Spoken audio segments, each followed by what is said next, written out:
Hello students, how are you? I am Chitranjan sir, your maths teacher.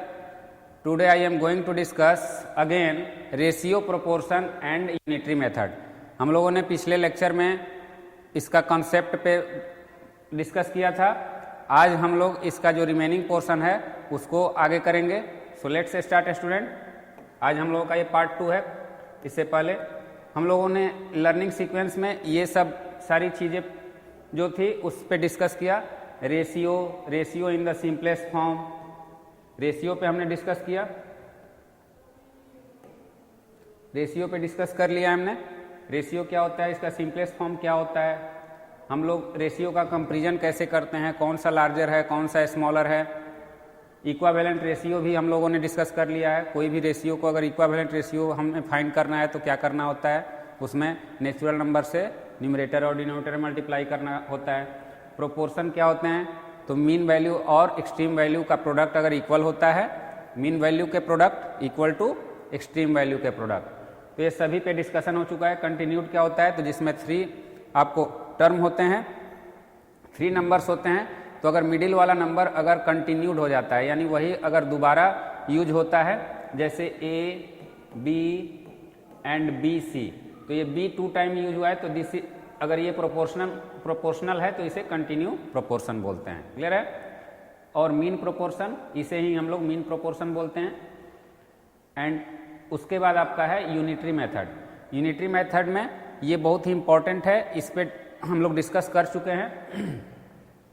Unitary method का मतलब एक ही नियम होता है. इट मीन्स किसी भी अगर गिवन आर्टिकल दिया हुआ है और उसका वैल्यू दिया हुआ है, तो अगर कोई दूसरा उसका नंबर ऑफ आर्टिकल्स फाइंड करना है या उसकी वैल्यू फाइंड करनी है, तो सबसे पहले 1 आर्टिकल का आपको वैल्यू फाइंड करना होता है.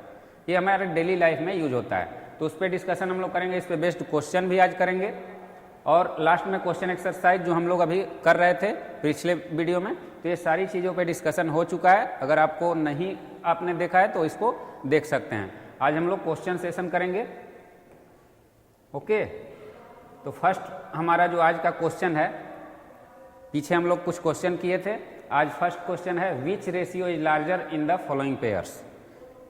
इसमें से कौन सा जो रेशियो है वो लार्जर है. 2 यहाँ पे आपको रेशियो दिए हुए हैं, 3:4 एंड और 9:16, या 2. इसमें से कौन सा लार्जर है.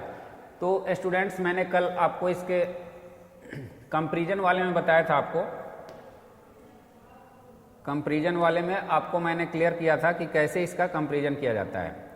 तो कंपैरिजन में स्टूडेंट्स 3:4 को हम क्या लिख सकते हैं, 3/4, और 9/16. अब स्टूडेंट्स, इस तरीके से देखने पे इसमें हमें पता नहीं चल रहा है कि कौन सा लार्जर है. तो अब इसके लिए हम क्या करेंगे, इसका डिनोमिनेटर सेम करेंगे. ओके. जब फ्रैक्शनल फॉर्म में हो गया तो ये डिनोमिनेटर हो गया. ऐसे ये क्या है, कॉन्सिक्वेंट है, 4 and 16. बट यहाँ पे डिनोमिनेटर के ये में हो गया, फॉर्म में हो गया. अब एलसीएम इसका फाइंड करेंगे. LCM of 4 and 16.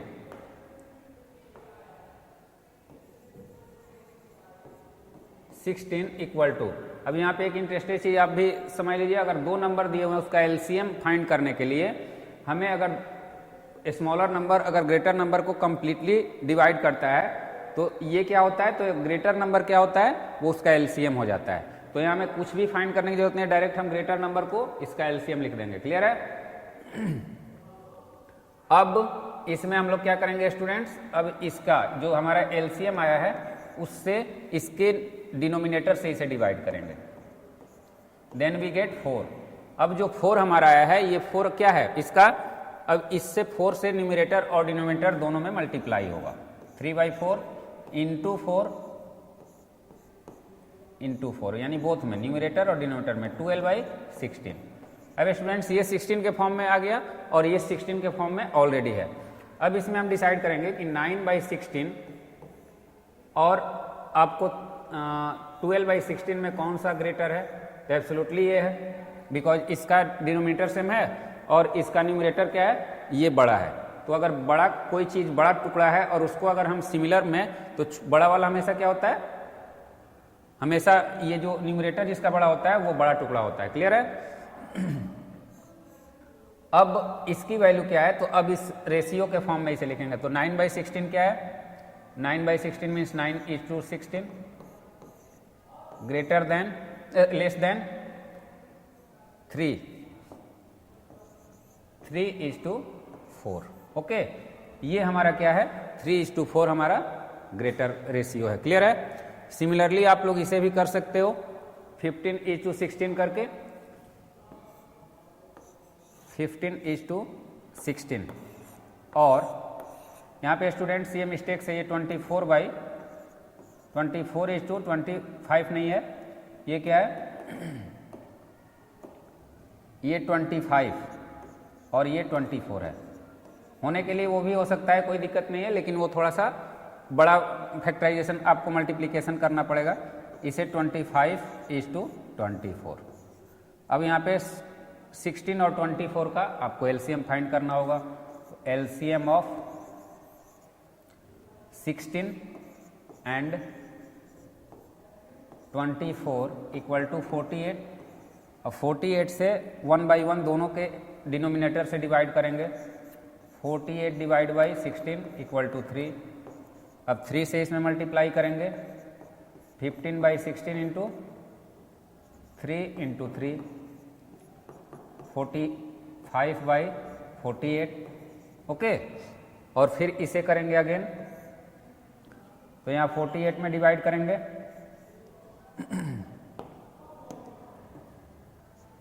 48 में डिवाइड करेंगे स्टूडेंट किससे, 48 को डिवाइड करेंगे 24 से। Okay, then we get 2। अब 2 से हमें क्या करना है, बोथ में न्यूमरेटर और डिनोमिनेटर में 25 इंटू 2 एंड 24 इंटू 2 50/48। अब स्टूडेंट्स यहाँ पे आपको दिख गया होगा कि इसमें और इसमें कौन सा ग्रेटर है, ये वाला ग्रेटर है। तो ये किसकी वैल्यू है, ये वैल्यू है 25:24। तो यहाँ फाइनली लिख सकते हो 25 यहाँ पे मैं ऊपर में लिख दे रहा हूँ, यहाँ आपको क्लियर नहीं दिखेगा। यहाँ पे 25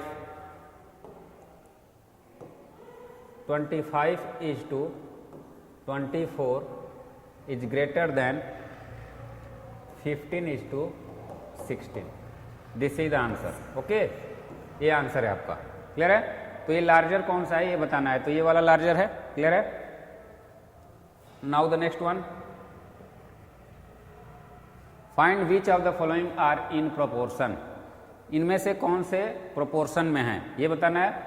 तो सबसे पहले यहाँ पे गिवन है 8, 16, 6, 12। तो यहाँ पे स्टूडेंट्स 4 नंबर्स दिए हुए हैं, 8, 16, 6 और 12। तो यहाँ पे आपको दिख रहा होगा कि दो किनारे किनारे जो नंबर है उसे हम क्या करते हैं, एक्सट्रीम वैल्यूज। तो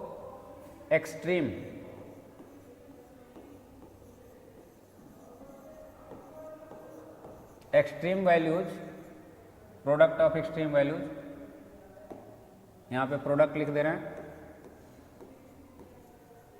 product of extreme values equal to, तो जो एक्सट्रीम है यानी किनारे वाले जो हैं ये और ये एक्सट्रीम है, इसकी वैल्यू क्या हो गई 96 and product of mean values equal to 16 into 6, it means 96। तो स्टूडेंट्स यहाँ पे प्रोडक्ट ऑफ मीन और प्रोडक्ट ऑफ एक्सट्रीम वैल्यूज वो क्या हुआ, सिमिलर आ गया। तो these numbers are proportional, these are numbers are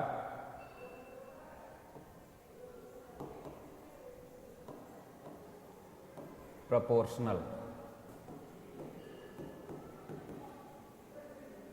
okay, ये प्रोपोर्शनल है, जिस सीक्वेंस में ये लिखा हुआ है उस सीक्वेंस में ये प्रोपोर्शनल है। क्लियर है। अगर इसको दूसरे सीक्वेंस में तो ये कोई जरूरी नहीं है कि ये होंगे, इस सीक्वेंस में ये प्रोपोर्शनल है। अब अगर हमें यहाँ ये लिख दिया जाए और ये इधर लिख दिया जाए तो ये प्रोपोर्शनल नहीं होंगे, इसका सीक्वेंस जो है उसमें वो मीन और एक्सट्रीम के चलते ये प्रोपोर्शनल है। तो यहाँ पे ये नंबर इस सीक्वेंस में, इसलिए ये प्रोपोर्शनल हैं। उसी तरीके से यहाँ पे स्टूडेंट्स देखो, अब यहाँ पे क्या होगा, आप डायरेक्ट चेक कर सकते हो, हालांकि तरीका वही है, मैं यहाँ पे आपको सिर्फ एक्सप्लेन कर रहा हूँ। 2 × 4 आपका मीन वैल्यू हो गया, तो ये कितना है, 8 है। और 6 × 3 18 है, तो यहाँ पे 8 इज नॉट इक्वल टू 18, तो ये यहाँ पे क्या होगा, नॉट इन प्रोपोर्शन।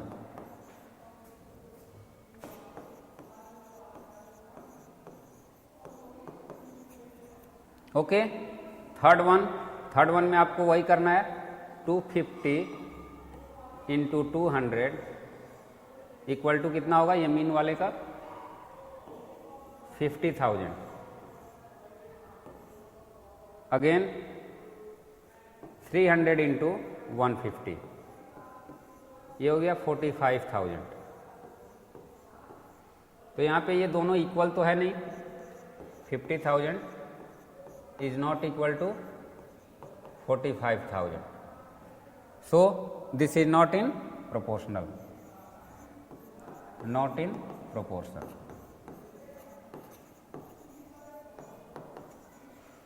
क्लियर है? तो इस तरीके से ये प्रोपोर्शनल हैं कि नहीं है, ये हम अच्छे से समझ गए। नेक्स्ट क्वेश्चन देखते हैं क्या है। नेक्स्ट क्वेश्चन में, so that the following numbers are in continued proportion. अब यहाँ पे कंटिन्यूड मैं डिस्कस कर चुका हूँ, कंटिन्यूड प्रोपोर्शन आखिर होते क्या हैं। तो यहाँ जो आपको ए बी सी दिया हुआ है, तो ये जो है, ये इसको हम कंटिन्यू कर देते हैं। क्लियर है? तो यहाँ पे सो दैट तो इसको क्लियर करेंगे, ये हमारा क्या होता है, मीन वैल्यू हो जाता है। We know that in proportion product of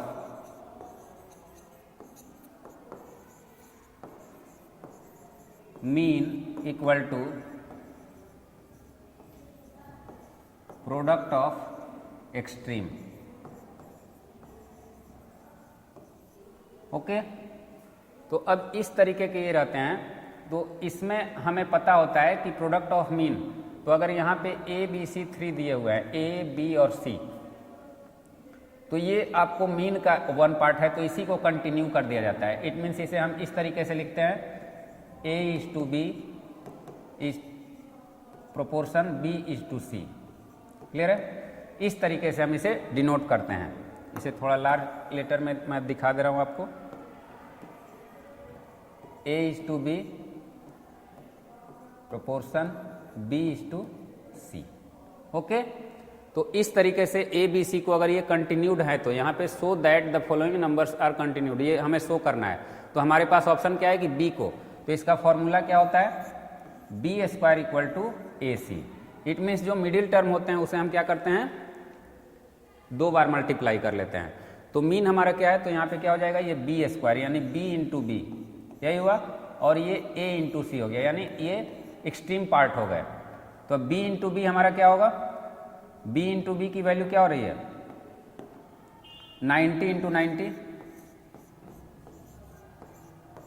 और a इंटू सी की वैल्यू क्या हो रही है, 36 × 225। क्लियर है? अब इसे मल्टीप्लाई करेंगे, तो ये 8100, इसकी वैल्यू क्या होगी, तो इसे मल्टीप्लाई करके देख लेते हैं। 0 5 13 3 5 15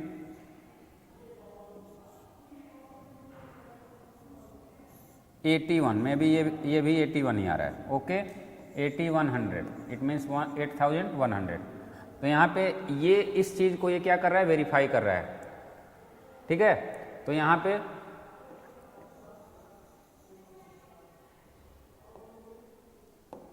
proved numbers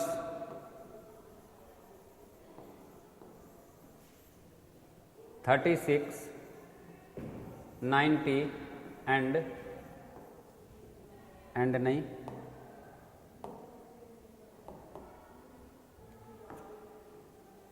2 to 5 are continued proportion.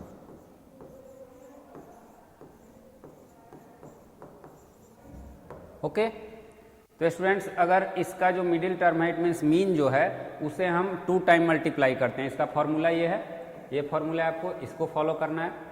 तो इस पे इसको अगर वो वेरीफाई करता है तो वो क्या है, कंटिन्यूड है। क्लियर है? तो इसको हमको अप्लाई करना है कि बी स्क्वायर के मिडिल टर्म को 2 टाइम करो और एक्सट्रीम को 2 बार मल्टीप्लाई करो। अगर दोनों वैल्यू इक्वल आती है तो this is the continued proportion. Okay, now the next one question 10 boys can dig a pitch in 12 hours. How long will 8 boys take to do it? यहाँ पे क्वेश्चन अच्छे से समझिए। 10 बॉयज जो हैं वो एक पिच को 12 आवर्स में खोदते हैं। 10 बॉयज हैं, how long will 8 boys take to do it? ये यूनिटरी मेथड से बनेगा। सबसे पहले यहाँ पे आपको 1 बॉयज का वर्क फाइंड करना होगा। 10 बॉयज का वर्क 12 आवर्स हो रहा है, यानी किसी काम को अगर कर रहे हैं तो वो 10 boys can dig a pitch in 12 hours, then 1 boys can dig a pitch, तो ऑटोमेटिक नंबर ऑफ आवर्स यहाँ पे इंक्रीज होगा बिकॉज नंबर ऑफ क्या है, बॉयज का डिक्रीज हुआ है तो यहाँ इन्वर्सली चलता है। तो ये समझना how long will 8 boys take to do it. Clear है? Since 10 boys can dig a pitch in 12 hours. Okay, therefore one boy can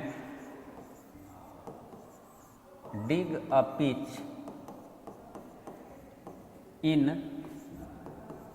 student 10 boys मिलकर 12 आवर में किसी एक काम को करते हैं। इट मीन्स एक पिच को क्या करते हैं, खोदते हैं। तो 1 बॉय उसी काम को क्या होगा, तो ऑटोमेटिक वो उतना टाइम करेगा, तो यहाँ पे मल्टीप्लीकेशन होगा। 12 into 10 equal to 120 hours. Clear है students? Therefore 8 boys can dig a pitch in, अब इसे डिवाइड करेंगे हम बिकॉज 1 की जो संख्या आ गई तो 1 से अब हम यहाँ पे 8 बॉयज हो रहा है, तो 1 बॉयज का जो टोटल आवर्स है वो 120 है। तो 8 बॉयज यानी कि वो अब जो वर्क होगा वो क्या होगा, बट जाएगा, वो डिवाइड हो जाएगा। इट मीन्स 1 तो अकेले कर रहा है, तो अब 8 अगर बॉयज आ गए तो वो वर्क क्या होगा, डिवाइड हो जाएगा। तो इसलिए हम इसे डिवाइड करेंगे। 120 डिवाइड बाई 8, अब इसे कैंसिल करेंगे तो 15 आवर्स। ओके, 15 आवर्स हम लोग लिख सकते हैं इसे।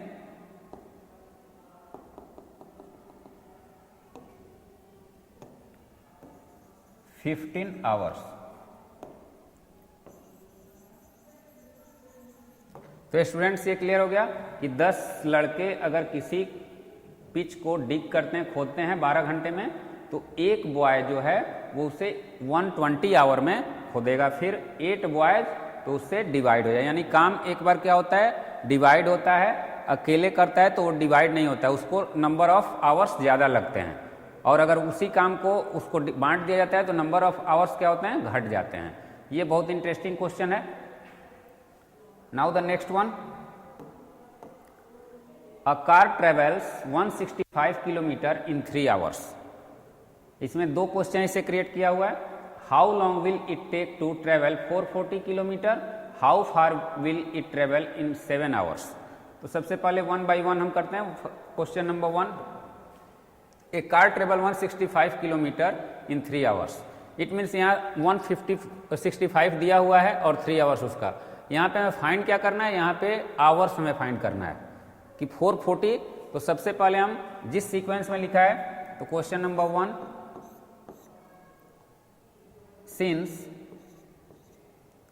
A car travels 165 kilometer in 3 hours. Okay, therefore by unitary method a car travels 1 kilometer in students. अब यहाँ पे ध्यान देने वाली बात है कि 165 किलोमीटर वो 3 आवर में ये करता है, तो 1 किलोमीटर क्या होगा? तो 165 को अगर हम यहाँ पे कुछ ऐसा पता रहता, अगर आवर रहता तो हम इससे डिवाइड करते। तो अब इसे हम क्या करेंगे, 3/165, ओके, आवर्स। क्लियर है students? 3/165। Now a car travels 440 kilometre इन, अब इसमें मल्टीप्लाई करेंगे 440 इंटू 3/165 आवर्स। ओके स्टूडेंट्स, अब इसे हम कैंसिल करेंगे। तो कैंसिल करने के लिए हमें इसे किस चीज़ से कैंसिल करना होगा? 15 से देखते हैं। 15 से 5 से पहले करो, 3 and 5, 3 and 5। यहाँ 5 से क्या होगा स्टूडेंट्स? 8, 8। क्लियर है? फिर ये किसी नंबर से डिविजिबल है? नो। तो इसे मल्टीप्लाई करो, 88 इंटू 3/35। ओके, यहाँ 3 होगा, यहाँ पे 3 होगा, इसीलिए तो ये कैंसिल नहीं हो रहा है। Okay,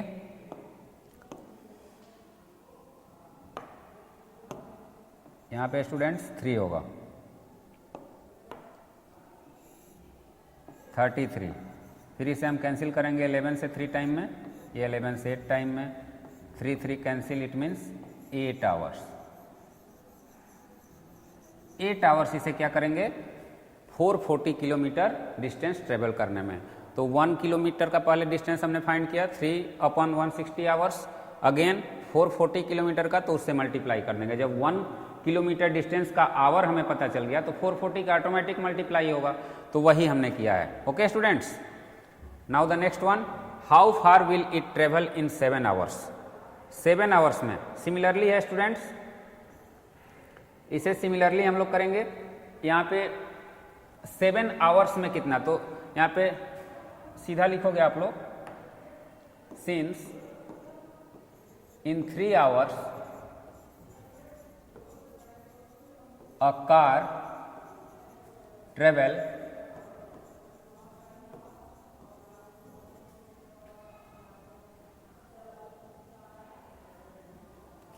165 kilometre. Therefore in 1 hour, 3 से फिर 1, यूनिटरी मेथड, आवर्स होगा यहाँ, hour, a car travel 165/3 kilometre. Okay, now in 7 hour, in 7 hours a car travels 165/3 into 7। Okay, अब स्टूडेंट्स इसे हम क्या करेंगे? डिवाइड करेंगे 5 and 5। Okay, then we have 55 into 7, 5 7 35, 5 7 35 and 385 kilometre distance. तो यहाँ पे लिखा जाएगा हेंस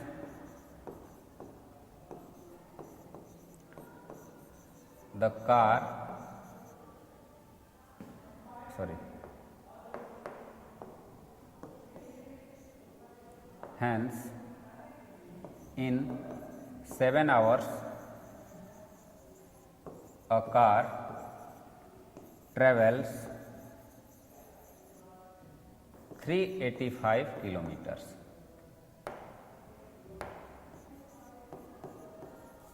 ओके, तो इस क्वेश्चन में 2 क्वेश्चन गिवन थे। पहला क्वेश्चन था how long will take to travel 440, तो कितना टाइम लगेगा 440 जाने में। आप बोल रहा है कि 7 आवर में वो कितना किलोमीटर। तो यहाँ पे दोनों तरीके के क्वेश्चन आपको एक ही में इंक्लूडेड थे, तो आपको अच्छे से समझ में आ गया हो क्या करना है दोनों में। Now the next one students, Margaretry works in a factory and earns rupees 955 per month, 955 per month. She saves rupees 185 per month from her earning. Find the ratio. Okay, अब यहाँ पे वर्कर जो हैं वो किसी फैक्ट्री में works करते हैं और वो 955 पर महीने कमाते हैं। ओके, और वो सेव करती है, सी सेव्स 185 पर मंथ, यानी उसका अर्निंग क्या हुआ 955 और सेविंग क्या हुआ। तो अर्निंग आपका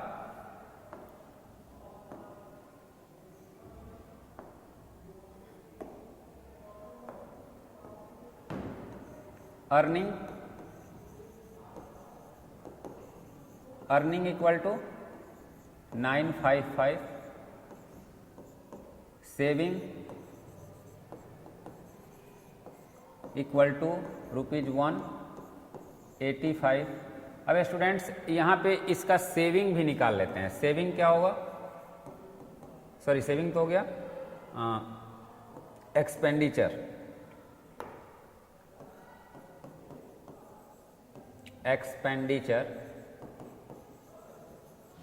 इट मीन्स खर्च। तो ये क्या होगा 955 minus 185, then students 0, 7 and 7 rupees. Okay, ये इतना इसका सेविंग हो गया। क्लियर है। अब स्टूडेंट्स इसमें हमें हर सेविंग टू हर इनकम, अब इसका इनकम और सेविंग का, सेविंग और इनकम का क्या पूछ रहा है, रेशियो पूछ रहा है। तो रेशियो हमें कैसे पता चलेगा, तो सबसे पहले सेविंग क्या है 185 इज टू इनकम क्या है 955। अब स्टूडेंट्स इसे हम क्या करेंगे, फ्रैक्शनल फॉर्म में लिखेंगे। ओके, उसके बाद या तो इसे क्रॉस कर लेंगे या दोनों का एचसीएफ फाइंड कर लेंगे। HCF of 185 and 955। ओके, तो अब स्टूडेंट्स में भी इसका एचसीएफ क्या होगा 955 और 185 का, ये आप लोग इस तरीके से आसानी से आपका ये हो जाता है। 5 टाइम में 925, 30, देन 185, इट मीन्स इसका 5 ही होना चाहिए। 180 ओके 5 होगा, ठीक है। तो 5 से इसे हम क्या करेंगे, डिवाइड करेंगे बोथ साइड। तो इसे क्या 185 डिवाइड 5 एंड ये 5 है 955 divide by 5, 3 and 5, 3 and 7, 37 by 191। Okay, यानी इसका जो हो गया रेशियो क्या हुआ है स्टूडेंट्स, इसका रेशियो हुआ 37 इज टू 191। क्लियर है, ये इसका रेशियो है। इट मीन्स इसको सिंपलेस्ट फॉर्म में हम इसका रेशियो निकाल देंगे। ये भी लिख सकते हैं, लेकिन सिंपलेस्ट फॉर्म में हमेशा रेशियो को लिखना सही रहता है। 37 इज टू 191। क्लियर है। अब उसी तरीके से हर इनकम टू हर एक्सपेंडिचर, इट मीन्स इनकम आपका क्या है अर्निंग। तो अर्निंग यहाँ पे क्या है, अर्निंग यानी वो इनकम हुआ, इनकम और हर सेविंग। इनकम का मतलब अर्निंग हो गया, जो उसका इनकम हुआ। तो अब ये दोनों का क्या करना है, रेशियो निकाल देना है। तो 955 इज टू 770, इसका निकाल देंगे, ये फाइनली आ जाएगा। देयरफॉर आपको हर सेविंग टू हर एक्सपेंडिचर, सेविंग क्या है 185 अपॉन एक्सपेंडिचर क्या है 770। तो स्टूडेंट्स इसे सिंपलेस्ट फॉर्म में कर लेंगे तो ये दोनों फाइंड हो जाएगा। आप लोग इसे आसानी से कर सकते हो, ये आप लोगों का होमवर्क में है, इसे कर लेना। Now the next one, if 4x 9 are in continued proportion find the value of x। इससे पहले इस तरीके का एक क्वेश्चन हम लोगों ने किया था, इट मीन्स इसे हमें कंटिन्यू कर देना है। तो इसे हम इस तरीके से लिखते हैं 4x 9 are continued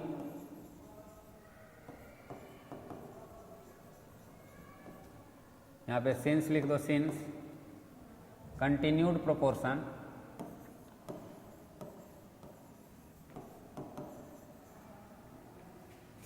then we can write as 4 is to x proportion x is to 9. Okay, now we know that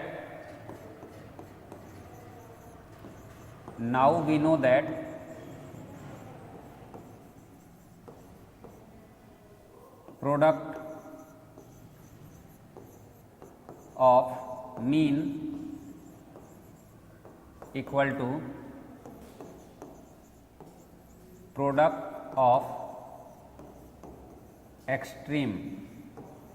okay, तो प्रोडक्ट ऑफ मीन हमारा मीन ये है, ये दोनों मीन है, तो x into x equal to 4 into 9,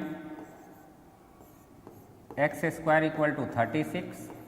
okay, now x equal to square root 36, then x equal to 6 answer. तो x की वैल्यू क्या हो जाएगी 6 हो जाएगी। क्यों? क्योंकि कंटिन्यूड प्रोपोर्शन में जो मिडिल टर्म होता है, मिडिल नंबर होता है, वो क्या होता है, वो रिपीट हो जाता है। तो रिपीट यहाँ हुआ x और वो प्रोपोर्शनल होता है, तो प्रोपोर्शनल के फॉर्म में हमने लिखा है। अब प्रोपोर्शन अगर कोई होता है तो वो उसके साथ ये फॉर्मूला उस पर अप्लाई हो जाता है। It means product of mean equal to product of extreme. तो प्रोडक्ट ऑफ मीन और प्रोडक्ट ऑफ एक्सट्रीम को हमने यहाँ पे किया है, तो प्रोडक्ट ऑफ मीन क्या है x इंटू एक्स और प्रोडक्ट ऑफ एक्सट्रीम क्या है 4 इंटू 9। तो इसे मल्टीप्लाई करने पर अभी स्क्वायर रूट है, स्क्वायर है तो इधर स्क्वायर रूट हमारा हो गया। तो students x equal to 6 answer हुआ। तो इसी तरीके के आपके पास बहुत सारे क्वेश्चंस आपको मिलेंगे। सिमिलरली क्वेश्चन हैं, जितने क्वेश्चन इसमें इम्पॉर्टेंट थे उसे हमने आज कवर किया है। अब स्टूडेंट्स इसमें आपको